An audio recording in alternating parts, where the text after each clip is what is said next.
This one's different because last year we kind of came into it, there were zero expectations of us. Like, I hate to keep talking about last year, but it is kind of important because no one expected us to do what we did. We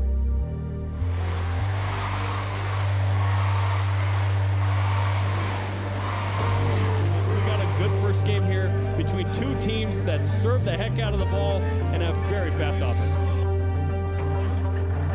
What a season so far for Arizona State out of the Pac-12, and first-year head coach Jillian Neal, 26-6. We have obviously a lot to prove this year. We did a lot last year, and we want to let people know that that was not a one-off thing. This is going to continuously happen.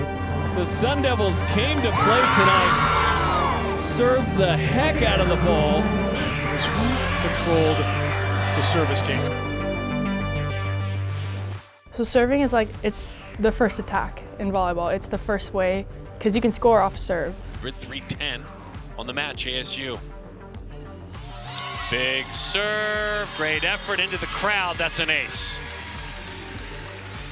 Cyr makes it 20-11. There's two basic serve types when it comes to how the ball moves. There's a float and then there's a spin. In the float serve, you have a standing float and then you have a jump float. Float is probably the most common in the NCAA for women. You want to hit the ball kind of like flat and with like a firm hand, because then the ball will be like float if there's no spin, so it'll move around and like it has the potential to like drop. If it's high, it can like drop on the court. Your hand kind of stops instead of rolls over, and that creates this float on the ball to where it's really hard to pass and serve receive. How about another? How about three aces?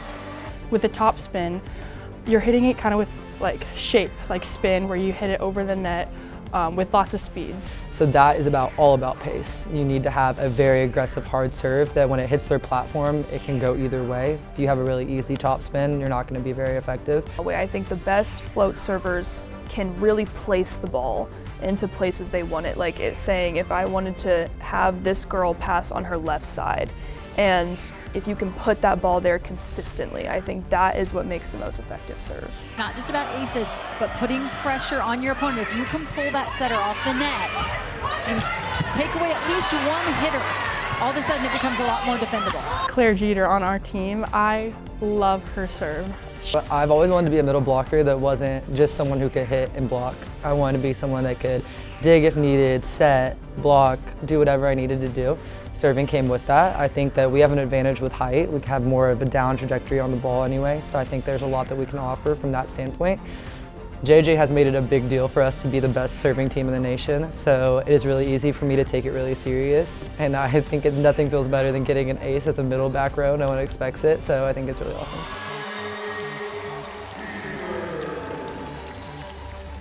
As a passer, whenever I have to pass her serves, her serves are very hard to read, and she hits it with really good pace. I think in the very beginning, I started playing my 8th grade year, so it was not very good. I slowly progressed more and more. I realized that I wanted to put more pace behind the ball. Throughout college, I definitely became a better server. In these past 2 years, I think I became the best I've been yet. Okay, here's Claire Jeter. She's got a really nice serve. And there is another ace.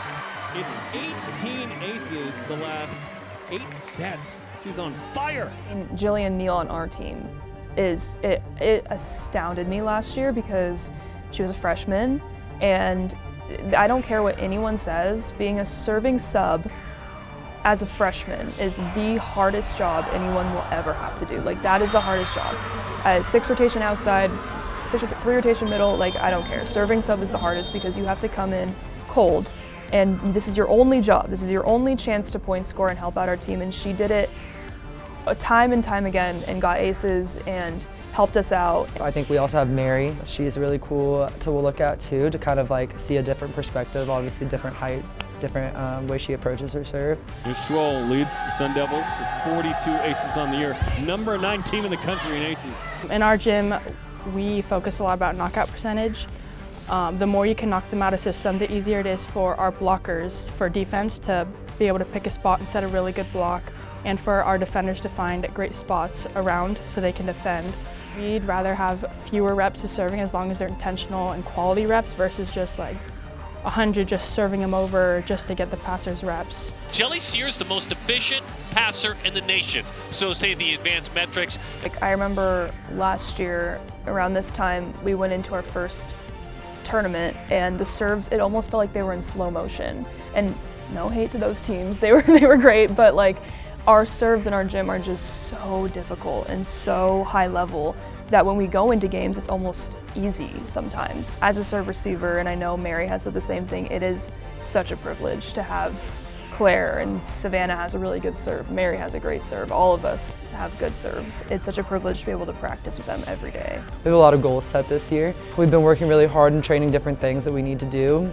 We've been really intentional with our training this year, and I think this is going to be our best year yet. I like it when people count us out, so I hope they keep doing it because that gives us like more of a fire. So we will never stop being hungry until we get there, and then I think after that, like, we'll keep being hungry. So I really hope people don't stop counting us out because it does help.